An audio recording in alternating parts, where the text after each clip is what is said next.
Piers, do you agree? Do you agree that Donald Trump is mad, nuts, deranged, and mentally unfit for office? Do you agree with that? Do you agree Why with that do you do this? Why don't you just? Do you agree he's mad? Why don't you nuts? just say, Mehdi?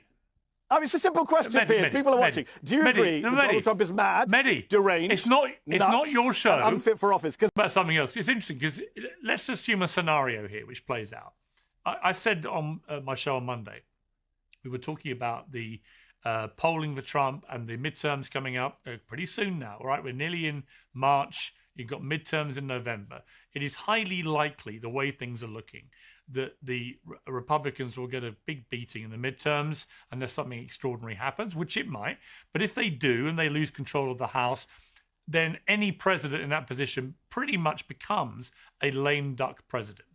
And if that happens, it's a free-for-all for what happens next, both amongst his own party and, of course, the Democrats. The Democrats don't really have yet, to me, anyone clearly coming through in the way that Bill Clinton did or Barack Obama did, which is a massive problem for the party. One of their leading lights is Alexandria Ocasio-Cortez. And I watched this clip of her. She went down to the Munich conference, I think to sort of show her global, aspirations and how smart she was and so on, and ended up getting pretty well ridiculed for a few things. But one of which was her explanation when she was asked by a friend of mine, actually, would and should the US commit troops to defend Taiwan if China were to move? And she said this. Would and should the US actually commit US troops to defend Taiwan if China were to move? I think that this is such a, I think that this is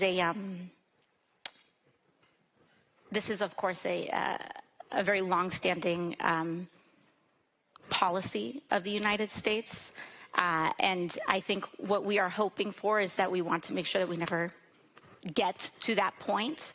And we want to make sure that we are moving in all of our economic research and our global positions to avoid any such confrontation and for that question to even arise. Now, if Donald Trump had come out with that, you'd have gone, what the fuck is he talking about? That is a load of gibberish word salad nonsense. So in the cause of intellectual honesty, Mehdi Hasan, would you say that what we just heard was a load of gibberish word salad nonsense? No, I think what we heard was not her finest hour in terms of articulating an answer on a very complicated subject. I was awkward watching that. It's obviously not great to and ah for 20 seconds. I wrote a book about public speaking. You know that I've addressed these issues and people who do public speaking. It wasn't a great moment for her, but the idea that that summed up her presence at Munich is actually what I would question the premise of your entire discussion. You just played a clip from an account. I noticed where you played it from. It's a well-known right-wing MAGA Twitter account. The right are very good, Piers, aided and abetted sometimes by your good self, in pushing narratives about Democratic politicians to brand them. Why does it matter where it came from? 2000, they did it to... It does, because, for example, she gave fantastic answers on inequality, on Gaza, on authoritarianism. She spoke to a packed crowd in Berlin the next day. She met with the SPD. She met with the far left. No one mentions any of that. Instead, everyone in the US media is talking about this because the right wants you to talk about this. That's my first point, that this is a very manufactured narrative. And number two, it's not at all equivalent to Trump, Piers. Trump could never say even half of what she said about Taiwan. Her answer, actually, at the end, which is we shouldn't get to that point, is actually the right answer. When Trump, I checked, because I knew you were going to ask me about this, I checked before I came on air. Trump was asked about Taiwan a few months ago, and he couldn't answer the question. He said, it's a secret. I can't tell you what my position is. Well, that's much better. In fact, this week, Piers, forget rhetoric. Do you know what Trump said about Taiwan? He told reporters on Monday that he's checking with the Chinese president before he sells arms to Taiwan. That goes against a 42-year long-standing US policy on Taiwan that Ronald Reagan set up. Not me, Ronald Reagan set up. So you can go on about AOC's 20-second umming and ahhing, which wasn't great for AOC, I admit. Or we could talk about the fact that Donald Trump has a very bad policy on Taiwan that goes against US traditional national security policy. And we could talk about the fact that Donald Trump's sentences make AOC look like the most eloquent woman in history. What are you talking about? Have you heard Donald Trump rant about shark attacks, about the size of Arnold Palmer's penis, about toilet flushing? AOC's never said anything like that. Donald Trump, hold on, I haven't finished. Donald Trump went to Davos, Piers, Did you play the clip? Did you play the clip, in the interest of fairness and intellectual honesty, to quote you, did you play the clip of Donald Trump in Davos calling Greenland Iceland again and again and again? He went to Davos and embarrassed himself, calling it Iceland. And by the way, worse than calling it Iceland, he wants to invade Greenland. No Democrat has ever suggested anything as mad as going to war with Denmark as Donald Trump. So please don't come here and talk about gibberish and intellectual honesty. Your pal is the most deranged person to ever get close to any top office anywhere in the West. Do you know what? I haven't heard such a strident piece of apology since Comical Ali in the Iraq War, when he was trying to explain why the Americans everything I said was true, and you can't dispute a word of it. Did you play Donald Trump's clip at Davos? Did you play on this show? The Americans are not on this show. Let me answer. Did you play a clip of your pal Donald Trump saying Greenland is Iceland? Yes or no? Mehdi, yes, multiple times. And more than that, I interviewed the Prime Minister. Wait a minute. Yes, and more than that, I interviewed the Prime Minister of Greenland as well. Did you? So what's that got to do with anything? What's the matter with you? You have run cover for Donald Trump. Piers, do you agree? Do you agree that Donald Trump is mad, nuts, deranged, and mentally unfit for office? Do you agree with that? Why do you do this? Why don't you just... Do you agree he's mad? Why don't you just say, Mehdi? I mean, it's a simple question, Piers. People are watching. Do you agree that Donald Trump is mad, deranged, it's not your show, and unfit for office? Because those are your words, Piers. Those are your words. When I come on your show, your words. When I come on your show, when I come on, you call Donald Trump deranged, mad, time out, and nuts. When I know, and occasionally I think he is those things. And as you know, I've said it when I think he is, and when I think he deserves praise, I give him praise. My point is, though, that you're overall you blinkered about AOC. No, I think sometimes he's perfectly normal and lucid. Sometimes he does nutty things. Most of the time. Come on, Piers. This is a man who rants about shark attacks, who talked about Arnold Palmer's penis at a rally, who did an impression of someone doing oral sex on a microphone at a rally. There's been no president like this. I hate George W. Bush, but I would put George Bush 100 times above Donald Trump in terms of intellectual and mental fitness for office. You cannot question any Democrat's intellectual fitness for office when you have supported this man, the most deranged man, your words, deranged, mad, nuts man, in office. Just to be clear, this is a man who couldn't find Taiwan on a map if his life depended on it. Mehdi, here's the problem.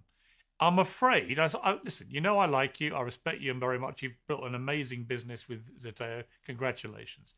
But one of the reasons Donald Trump got re-elected is that you guys have got literally Trump derangement syndrome. It plays into his hands. I prefer to be more even-handed with him. I prefer to praise him when he deserves it, and I prefer to whack him when he doesn't.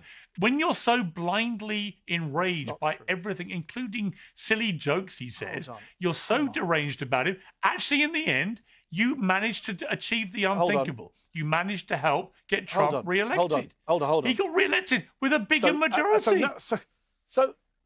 Do I get to speak? So, hold on. Let's just deal with a couple of things. The reason he got re-elected, I would argue, is the media gave him a pass. People like you, I came on your show on the eve of his election, and you were telling me all sorts of things. Oh, don't call him a Nazi. Don't call him a fascist. Meanwhile, we have masked thugs He's not a pulling Nazi. American citizens off the street. He's not shooting a Nazi. them in cold blood. He's not a Nazi. I was right about his fascism. You were wrong about his fascism. I was right that he would try and stay in office in 2021. You were wrong about that. His people are shooting Americans stay in office in 2021. Everything that I said would happen in a second term. He didn't stay in office. Piers, and you said he was he's not a Nazi, and he's not a fascist. Oh, my God.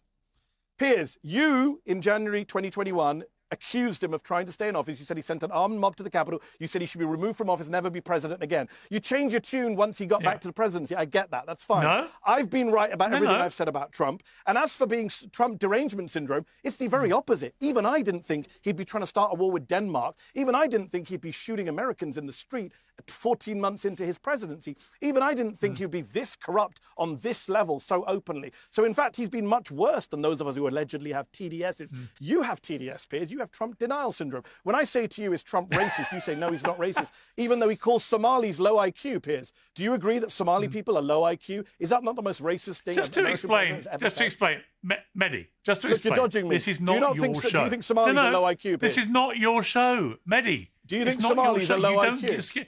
You don't get to interview me for half an hour. It's not your show. People are worried about your silence. When I come on your show, I haven't been silent about any of these things. You should watch my show more. Trump calls Somalis low IQ. Is that not a Nazi thing to say? Is that okay? I'm not asking you a question. It's not a Nazi thing to say. No. I think it's not a Nazi thing to say. It is white supremacist rhetoric to call black people garbage and low IQ. The problem is, it's amazing that you're defending. Okay, Mehdi, amazing. let's not talk at the same time. No, here's what I'm defending. When people like you on left keep calling Trump a Nazi or comparing him to Adolf Hitler, that is exactly what I'm talking about Trump derangement syndrome. It is so ridiculous, so offensive, so inaccurate. Adolf Hitler and the Nazis murdered 12 million people, including 6 million Jews in a Holocaust. What Mehdi Hasan exposed here was not just a weak argument from Piers Morgan.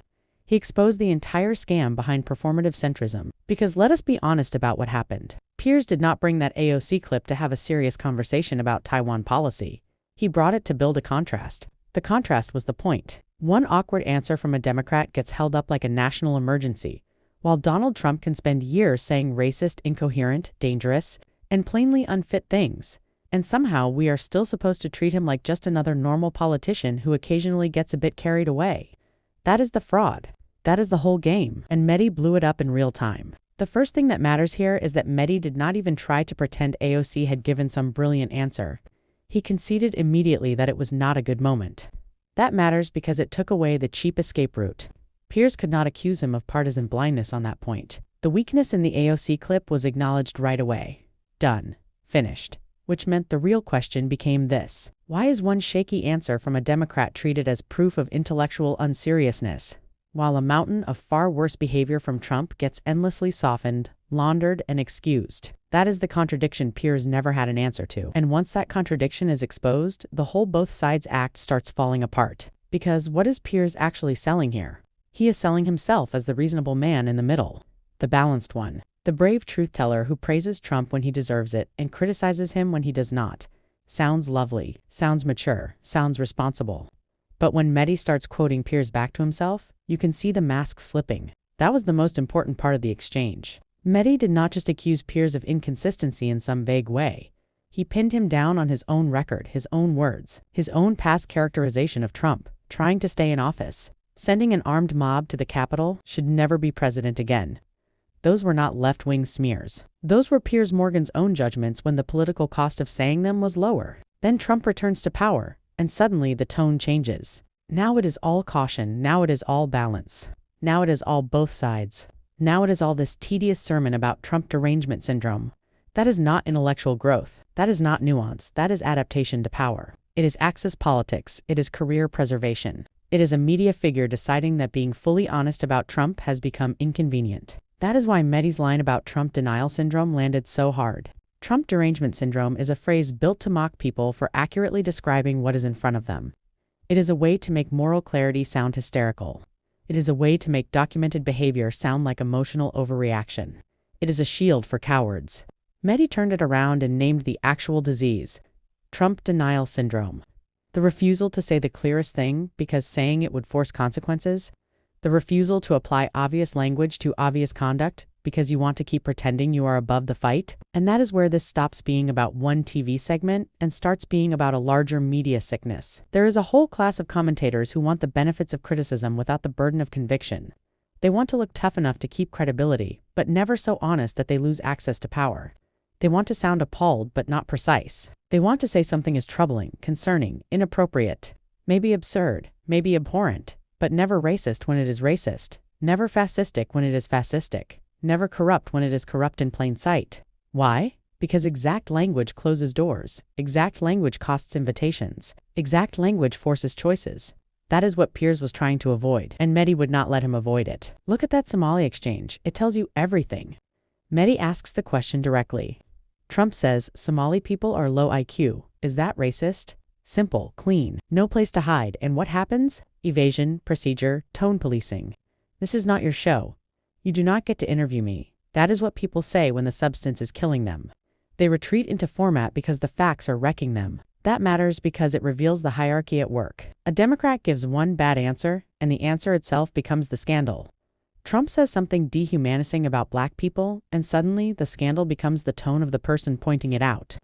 That is not balance. That is protection. That is how systems defend power. They move scrutiny away from the offense and onto the critic. They pathologize the person naming the truth. They make directness the problem because they do not want to deal with what the directness exposes. And from a progressive standpoint, that is deadly serious. Because this is not just about style. It is about whose reality gets defended and whose gets discounted. When Trump pushes racist rhetoric, real people live with the consequences. Somali communities live with the consequences. Black communities live with the consequences. Immigrants live with the consequences. The working class lives with the consequences of authoritarian politics dressed up as strength and elite media, laundering it as colorful rhetoric. This is not a debating society game. This is about whether media figures help normalize the language and behavior that make inequality, cruelty, and repression easier to sell. That is why the both sides routine is not some harmless little posture. It is political cover. When someone like Piers says he just wants to be even-handed, ask yourself, even-handed between what and what? Between a Democrat fumbling an answer and a president ranting about nonsense, using racist rhetoric, undermining democratic norms, and saying things that would end any other public career. Even-handedness between those two things is not fairness. It is distortion. It is an elite trick. It is the trick of flattening moral difference, so power never has to face the full force of public judgment. And let us talk about that ridiculous claim that critics like Mehdi are why Trump got reelected. That line is one of the laziest and most dishonest talking points in modern political media. It says that accurately describing Trump somehow helped Trump. It says that naming the rot is worse than the rot. Think about how backwards that is. If truthful criticism of a politician is enough to generate sympathy for him, then the problem is not the criticism. The problem is the media ecosystem that has spent years training audiences to see accountability as bias and plain language as extremism. And who helped build that ecosystem? People like Piers Morgan? People who constantly blur the line? People who pretend that overreaction by Trump critics is the central danger, while Trump himself is treated like weather. Unfortunate, chaotic, but somehow still part of the natural order. That is how you normalize a political threat. Not by defending every word he says, but by treating every warning as overstatement until the warning becomes reality. Mehdi's strength in this exchange was not just that he had better facts. It was that he had no patience for fake neutrality. That is what gave him control. He understood that the only way to break the performance was to force yes or no questions. Force clear terms. Force Piers to either own his past judgments or admit he has watered them down. Force him to say whether racist rhetoric is racist. Force him to stop hiding behind the costume of balance. And every time Piers resisted, he made Mehdi's point for him. That is why this felt like a takedown. Not because Mehdi was louder, not because he was more theatrical, but because he kept dragging the conversation back to the point of highest pressure, where the both sides crowd always breaks. Specific words, specific quotes, specific standards. Apply them evenly, or admit you will not. And Piers could not apply them evenly. So what are we left with? We are left with a media culture where one awkward Democratic answer becomes a week-long narrative, while an entire pattern of racist, deranged, reckless conduct from Trump gets treated like just another feature of the landscape. We are left with access merchants who call themselves honest brokers while trimming their honesty to fit the moment. And that is exactly why voices like Mehdi matter, because he does not come into these conversations trying to protect a brand built on false equilibrium. He comes in trying to nail the truth to the table. That is the job. Not to flatter viewers into thinking every conflict is just two equally valid perspectives. Not to massage authoritarianism into a respectable shape. Not to water down public danger into a personality quirk. The job is to say what is true, especially when powerful people and their media enablers want the language softened. Truth over access. People over profits. That is not just a slogan. It is the dividing line. On one side, you have people who will adjust their tone when power shifts. On the other side, you have people willing to stay consistent when consistency costs something.